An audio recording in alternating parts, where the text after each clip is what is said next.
else is with me? Let's start off with quotes, guys. Who got the first quote of the morning? All right. Let's get back to our sales pitches you shouldn't use. Hold on. Okay, we're up to number 23. Trying to make closing easy for the prospect. Reps often ascribe to the thinking that closing needs to be easy for the prospect, but that's wrong. By definition, closing requires a salesperson to put the prospect in a mind state of discomfort.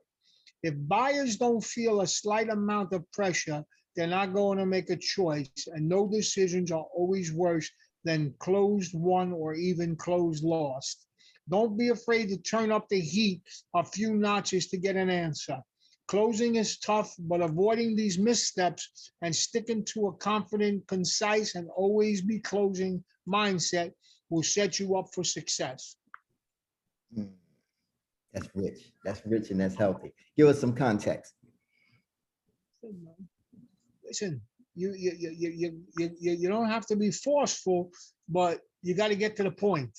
Okay, these customers will keep you there all day if they had to, just to get rid of you. So you got to make sure that you're sharp and on point with these customers. Yes, they will. Yes, they will. Right on. You know, I love it where you read to us that the customer should feel some slight pressure, right? Because it's been a problem trying to explain that to sales agents, because that's where they feel the most uncomfortable, especially new hires, especially new agents. They get out there, they don't really know what to say when it's time to close. They want to feel the close. They want to feel like, you know, like it's not supposed to feel this way, but there is going to be some anxiety behind it, because you do have to apply some pressure. You do have to ask for the sale, you know, and we lose that along the way some of the time, right? And I've seen good sales reps lose that anxiety or lose the hunger for that closing and never really get it back. And then some just need to be reminded. So, you know, thank you for bringing that back. That is a whole video in itself. One day we can do a training just on that, on when to feel that pressure and when to apply that pressure, you know, when to deal with that anxiety head on, right? Because you definitely got to be able to ask for the sale and close the customer. So thank you for that. That's big. No pressure. I like that. Who's next, guys?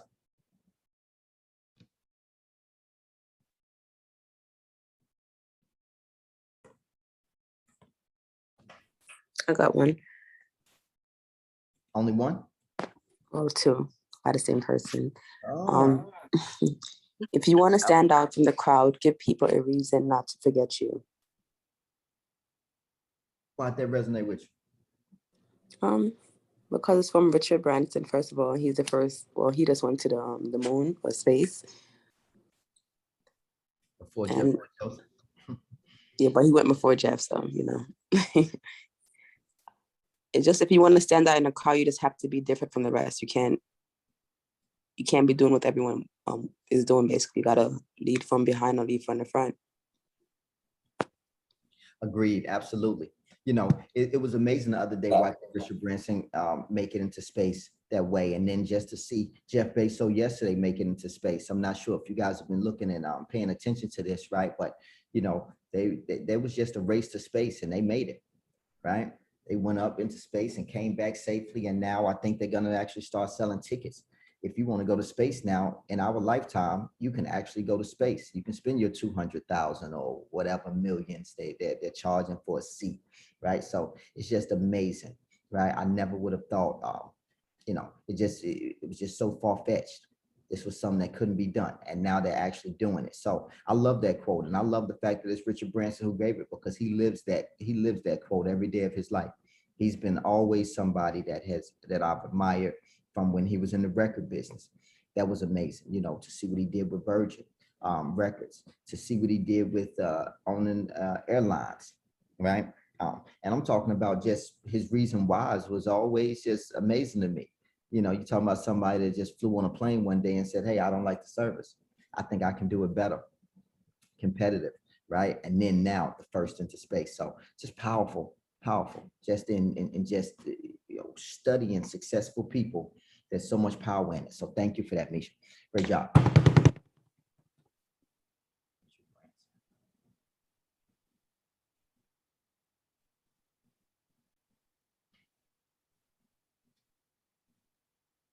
Ready? I Ready. gave one. I didn't know I was on mute, and then Misha started giving hers. So I'm like, I didn't get you, did it? Happens to the best of us. I was just saying that she was saying that I got two for y'all. I know y'all miss it, but they're short. Good.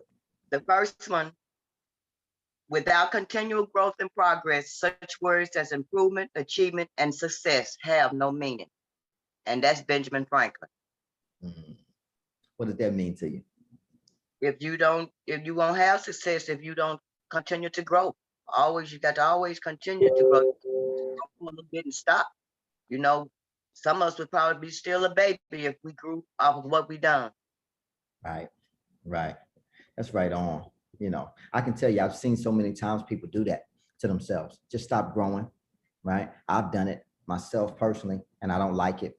I look back at that time of my life and I say, listen, I missed out on valuable time, all right? So now I just become obsessed, literally obsessed with just growing bigger, better each and every time. What else can I learn?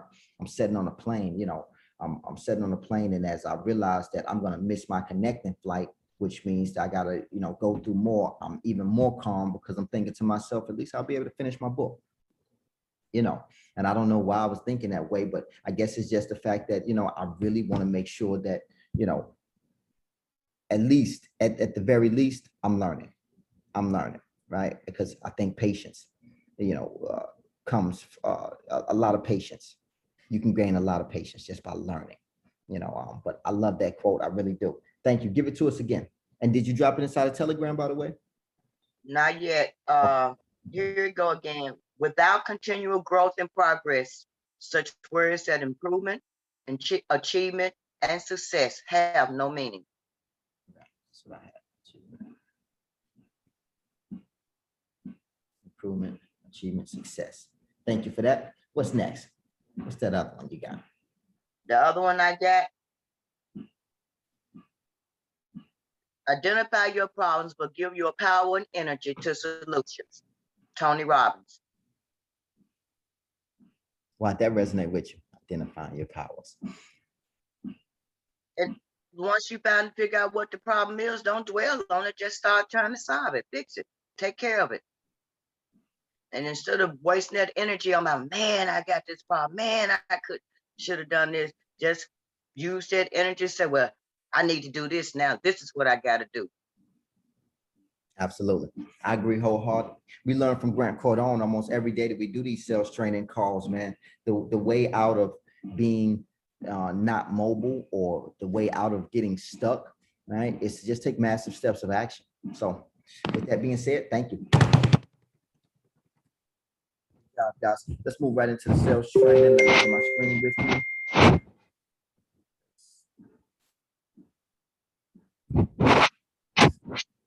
What's up?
All right, guys, let me share my screen with you. It looks like where we left off is scripts. Can that be correct? You get it. You see those check marks beside them. Where check marks? Go. You got to go back one more where you went to scripts and pulled that script. Okay.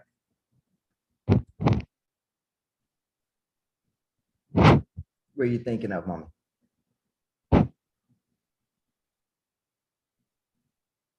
on what was the list at? Well, let me see here. Check mark lets you know where you at. Okay. Yeah. Usually I just go to the top and I click resume, but I think for some reason it just loses my place because sometimes it'll be something that we already did over. But guys, so the scripts looks correct is where we left off in our training. That's where we are. All right, so 2 minutes, 22 seconds. Script.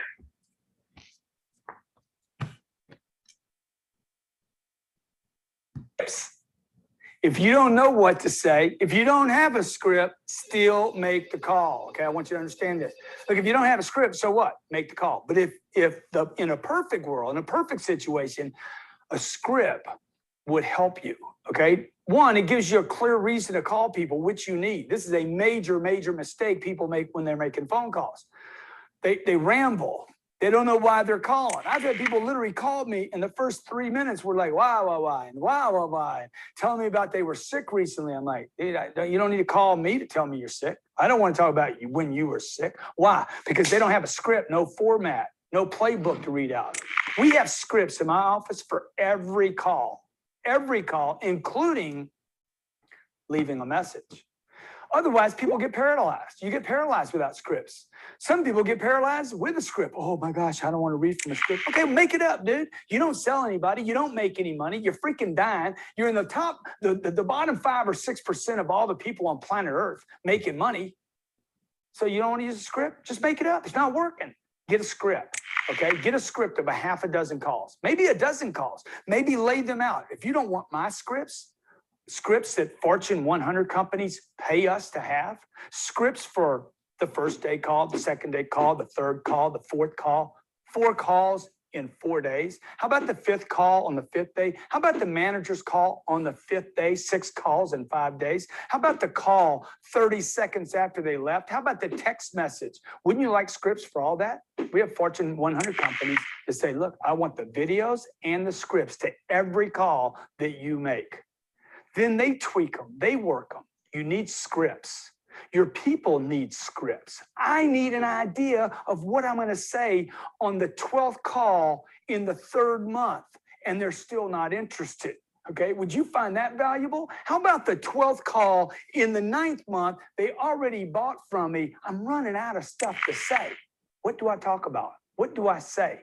What message do I leave? You need scripts. Quit fighting them. You need them just like you need discipline, commitment, organization, and you know you need a CRM. All right.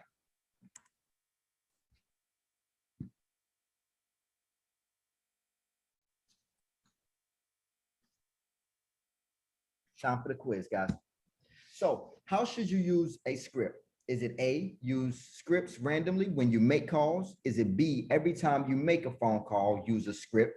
Is it C, pull out a script at the end of a call if you feel it's not going well? Or is it D, don't use scripts? B. Every time. Every time. 1B, 2 Bs, B. 3 Bs. That's it. All right, true or false? If you don't have a script, you should still make a call. Is it true or is it false? True. True. 2 true, 3 true. What does a script provide for you? Is it A, a clear purpose to your call? Is it B, a format? Is it C, a playbook? Or is it D, all of the above? All of the above. 1D. All the above. All of the above. 2D, 3 Ds. Let's get it.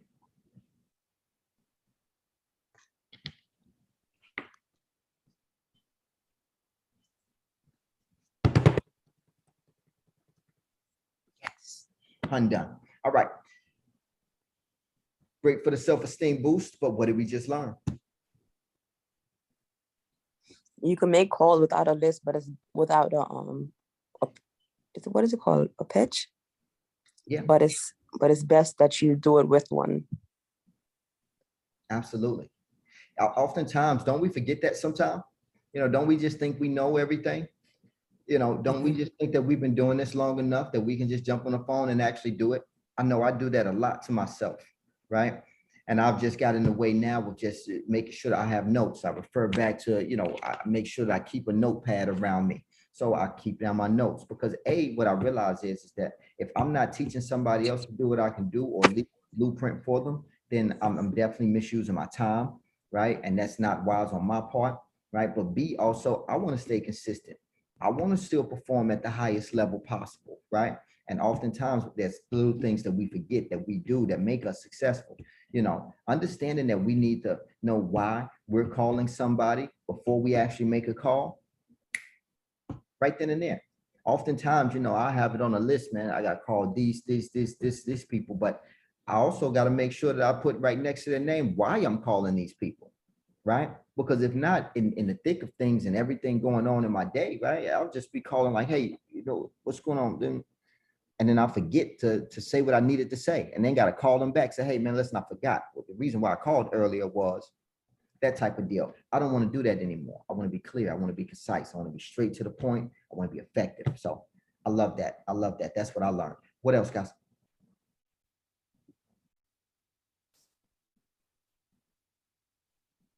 That you should use a script with everything you do. I was surprised. Well, I guess I receive emails that they seem sometimes like they've been written out over and over. So I guess that's the script with the email, or you receive these texts now. People send you texts now with the stuff over and over. Grant, he's the top of all of that. He got all those avenues covered as far as reaching out, getting it, connecting back to you. So I didn't think about it all being a script from every last one of them, but like he said, they got a script for everything they do. Everything. If you look at his social media is scripted. He'll be inside the pool with, and it feels like a script. The way that he sets it up with an introduction, the reason why he's making this video, and then go into how it can help you, right? It's just, it's by design because he wants to perform at the top of his game, and I can't blame him for that. No, that's the reason why I like to study successful people, because I like to know exactly what they're doing that's putting them at the top of their game like that. And he's definitely at the top of his game. So